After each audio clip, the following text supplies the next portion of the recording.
अधिनायक जय हे भारत भाग्य विधाता। पंजाब सिंधु गुजरात मराठा द्राविड़ उत्कल गंगा, विंध्य हिमाचल यमुना गंगा उच्छल जलधि तरंगा। कब शुभ नामे जागे, कब शुभ आशीष मांगे, गाहे तब जय गाथा। जन गण मंगलदायक जय हे भारत भाग्य विधाता। जय हे जय हे जय हे जय जय जय जय हे।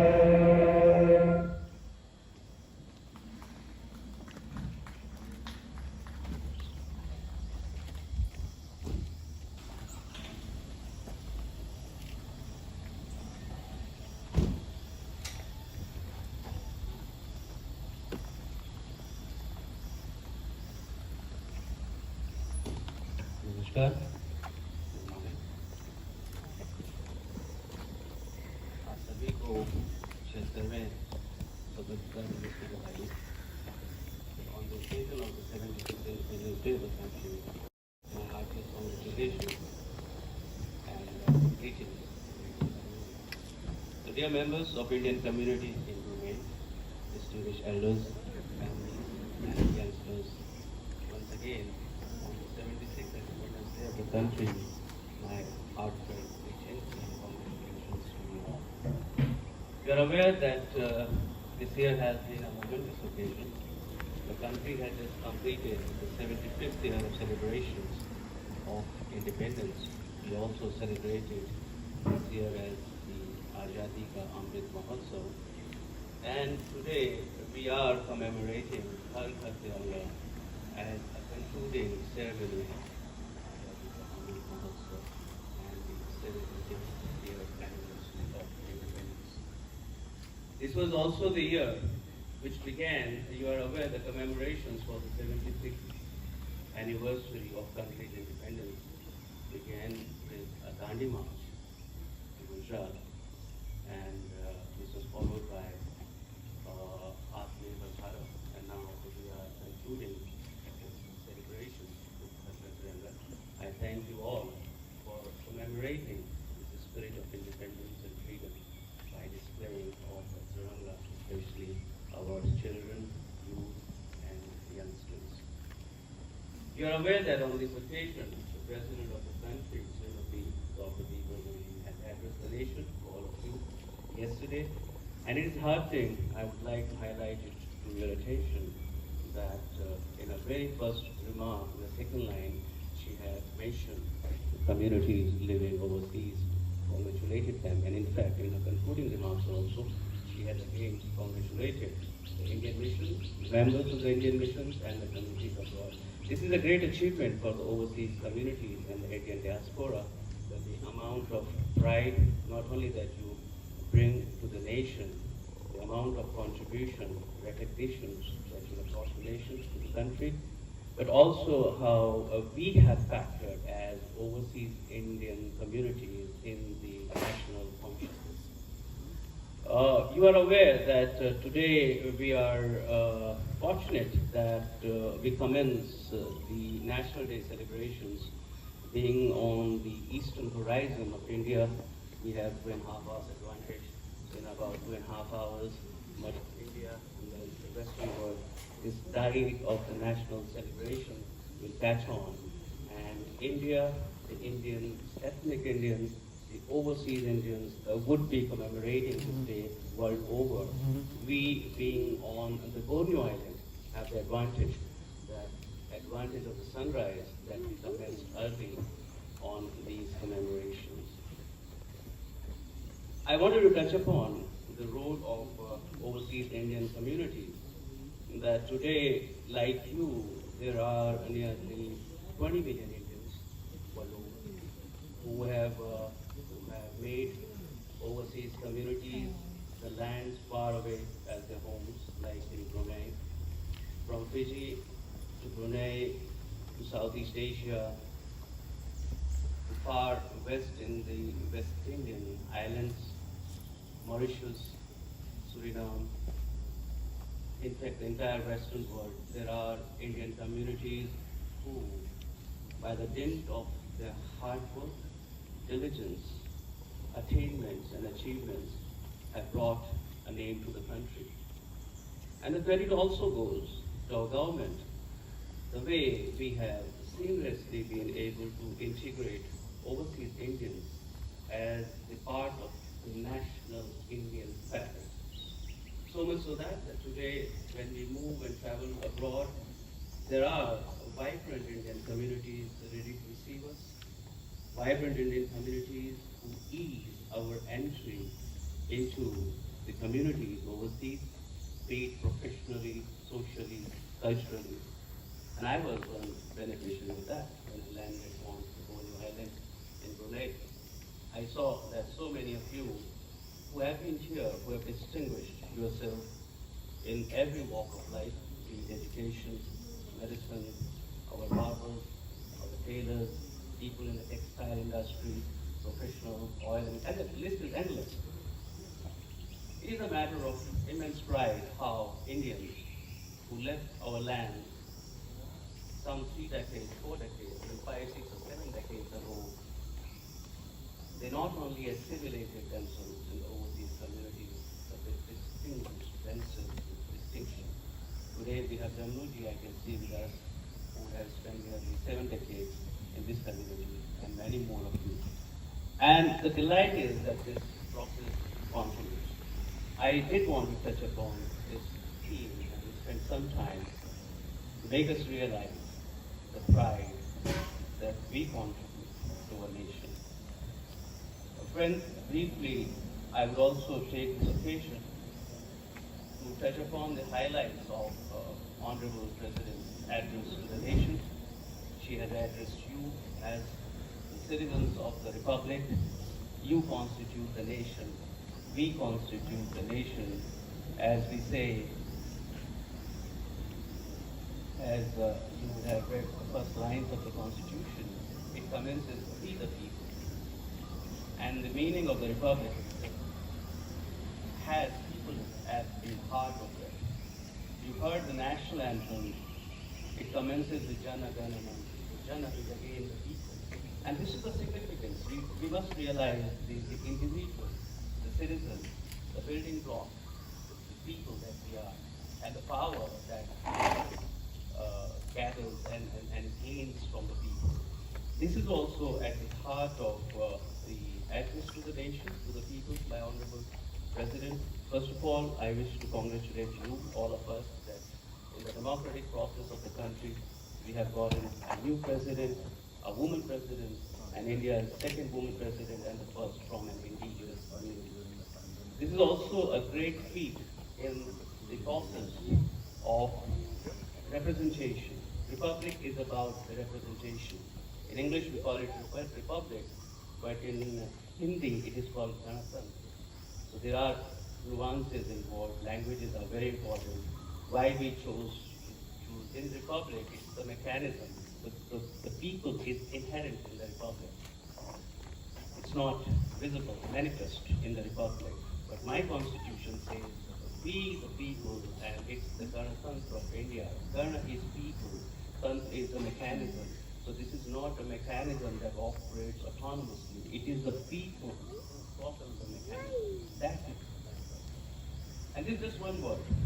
Likewise, so if we dwell and take a pause, apply ourselves, we see that the concepts, the words are loaded with meaning, values, and some of those are reflected in Honorable President's address to the nation. But firstly, I would like to touch upon the twin themes which Honorable President in her address to the nation on the eve of the independence has broadly touched upon. The first theme is from 1947 to 75th year of independence and now 2047.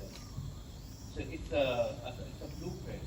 It's a evolving, unraveling dynamism of the nation acquiring its potential in 100-year course. and we are at the 75th year. That is one of the theme of Honorable President's address to the nation. And at the heart of this theme are youth, girls, women, peasants, workers, indigenous people. And that theme is running through. If you have a chance, please do take a look at the address of Honorable President to the nation. When it comes to the peasants and indigenous people, Honorable President has thanked and recalled and remembered the contribution of unknown Indians. In a way, what Honorable President has said, that we have celebrated the known heroes of the independence, but there have been unknown heroes of the freedom struggle of the country, who were living in far-off areas, on tribal lands, in the forested areas, peasants and farmers, whose names could not be celebrated or included in the national anthem of the freedom struggle. Because we all know the stories and histories were written at the palaces, at the capitals, at the centers of the nation, and it was difficult to incorporate every contribution. But today we are in a position. Can somebody ask him to stop?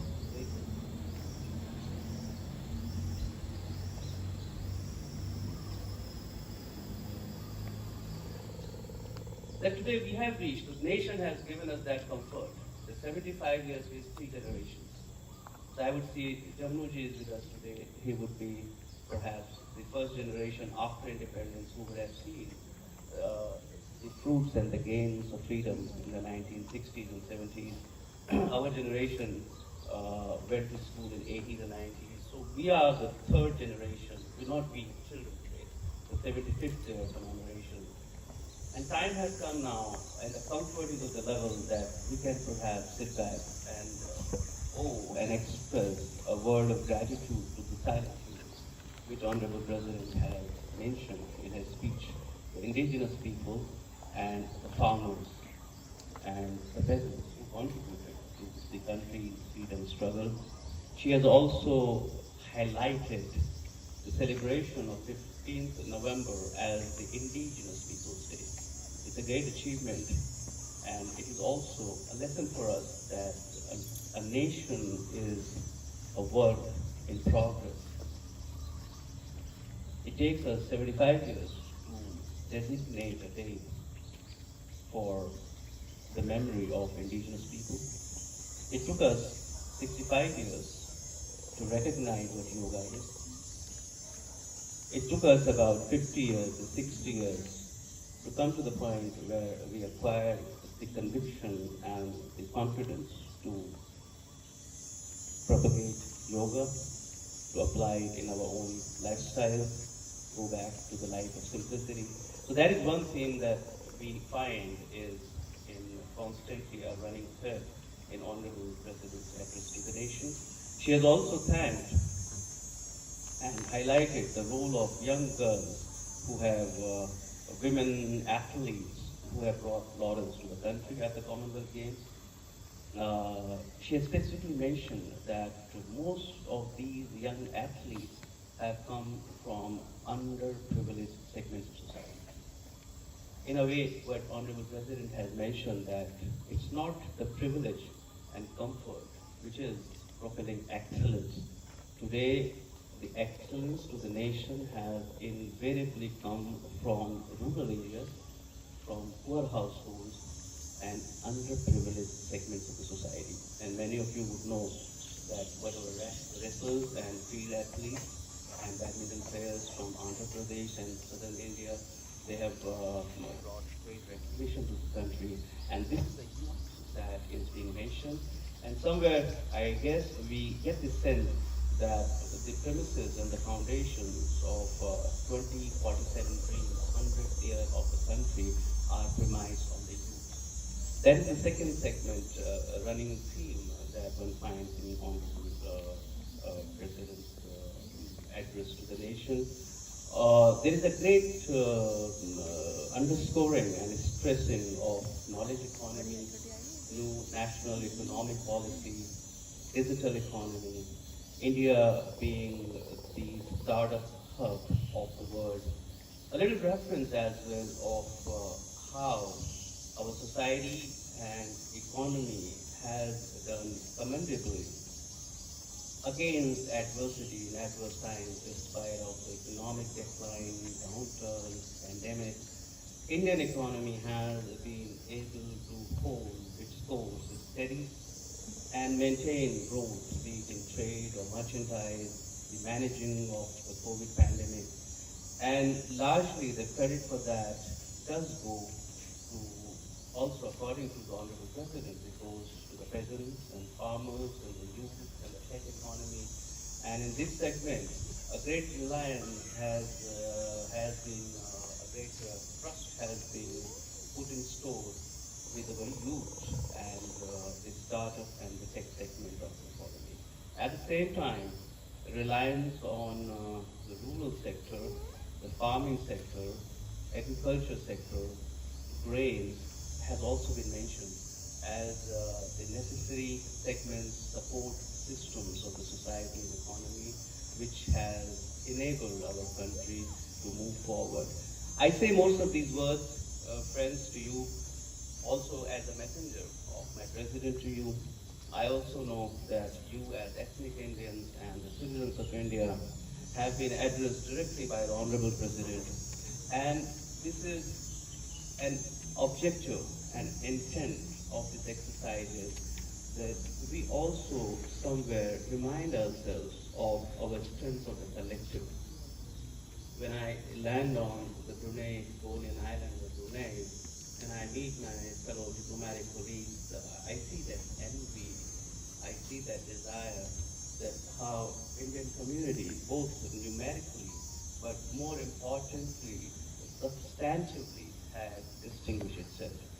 There are numbers that are matching, but the sheer diversity and attainment that Indian community has attained, I guess that would be a substance of envy for many, and that should be a matter of pride for us. As we say that sometimes Hanumana needs to be reminded of his strength, our community also needs to be reminded of our strength, and I guess today is one of those occasions where we can stand collective and see the sheer width and diversity of which all segments of Bruneian society and economy our distinguished members of Indian community have integrated themselves and have delivered with distinction.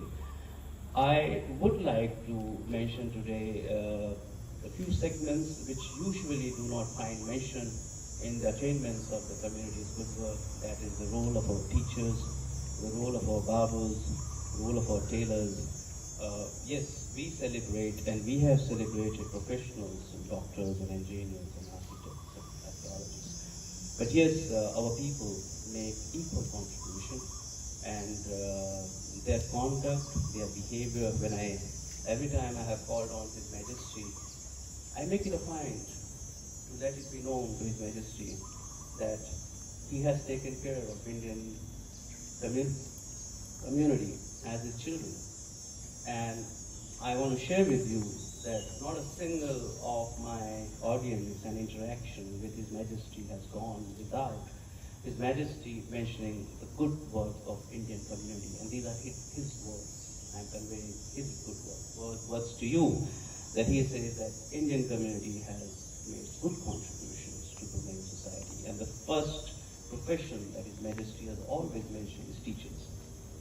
And I am being a true messenger, an honest messenger. My role is to convey to you what I hear on your behalf. And my role is also to convey to you what the founding fathers and the leading constitutional position holders, the Prime Minister, the Presidents and the Minister of the country would like to hear you. So friends, on this occasion, once again, congratulations to you. May your lives in Brunei be fulfilled, prosperous.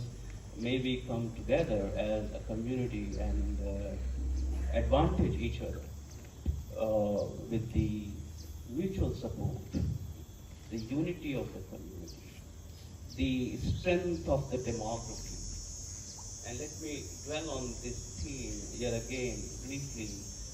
Ours is a great nation, but anybody would tell you that demography and people is a substantive part of the great nation. We would be a great nation with civilization, with economy, with innovation, with tech. But people are also a strength, and the same applies to our Bruneian island, that our community is our strength. Come together, help each other out, make sure that you lend a helping hand to the newcomers in your professional circles, wherever you find space. Give a lending hand and let this story enter its next phase. As I get a distinct sense in my brief interactions of 3 months, 4 months here, I have seen literally the second and third generation of our children who are gradually coming of age, and in next 10 years, they would be the members of Indian community, representing the community, carrying forth the business ventures and the stories of ancestors and their parents and grandfathers and fathers and mothers. This is not an occasion for me to touch upon the great historical and colonial linkages that we have had between India and Brunei. I guess we would leave that theme for some other day, because I do want to say that our great nation and this great society, it's not merely 70 years, 50 years, 100 years that we have been together. It's not since the Britishers' time that we have been together. We have interacted with each other practically for past 1,000, 1,500, literally 2,000 years. And that journey is the journey, in olden times when you would imagine journey, what comes to your mind is the seafarers and the oarsmen and the boats and the ships and the traders and merchants. But today, you all are the carriers of that historical journey. With these words, thank you, and once again, very happy Independence Day, and for flying the Tiranga high, keep the spirit of it high, bring the nation good name, and may prosperity, happiness, and joy be the upon the Indian communities overseas and the Brunei Indian community. Thank you very much. Dhanyavad and namaskar.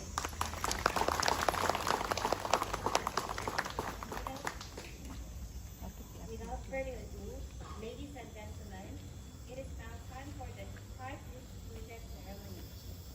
The High Commission has organized a ceremony to present medals and certificates to the winner of the Albanisa Amrit Mahota Quiz 2022, titled Bharat Hoisting, an online quiz competition earlier this year. The quiz had 2 categories, foreign nationals and non-resident Indians. The High Commission had received an overwhelming response in both categories. We will now request the High Commissioner to kindly present the awards, a medal, and a certificate each to the winners. We will start with foreign national category. For the gold medal winner, it goes to Miss Gia Kamal. And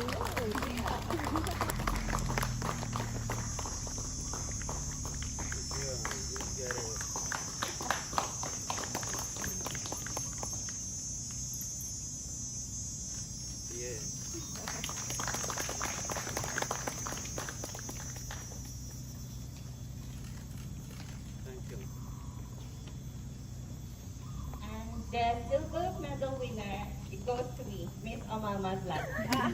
That's a good one. You should participate.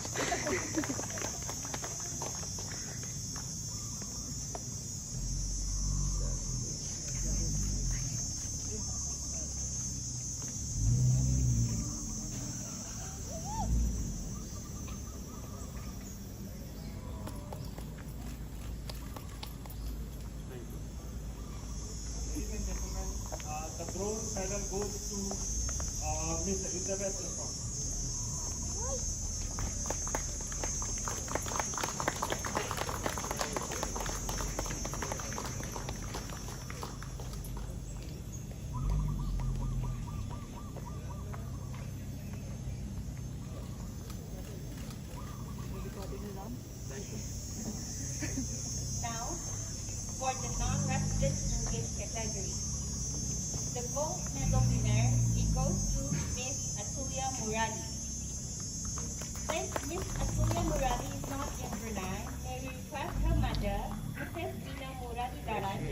come forward to receive the award on his behalf.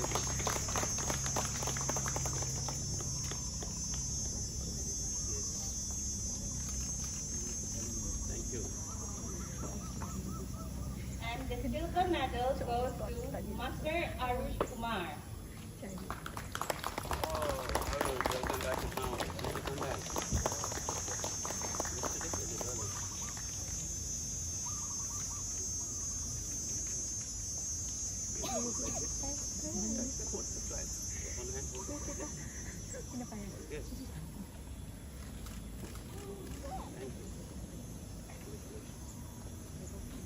And the bronze medal winner, it goes to Master Aditya Kumar.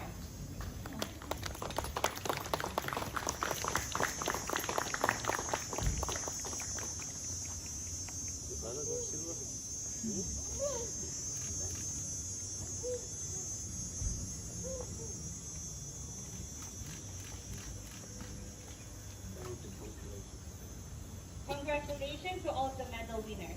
Thank you very much, sir. Thank you very much for your patience, gentlemen. I would now like to invite all of you to lunch refreshment. Thank you very much and have a nice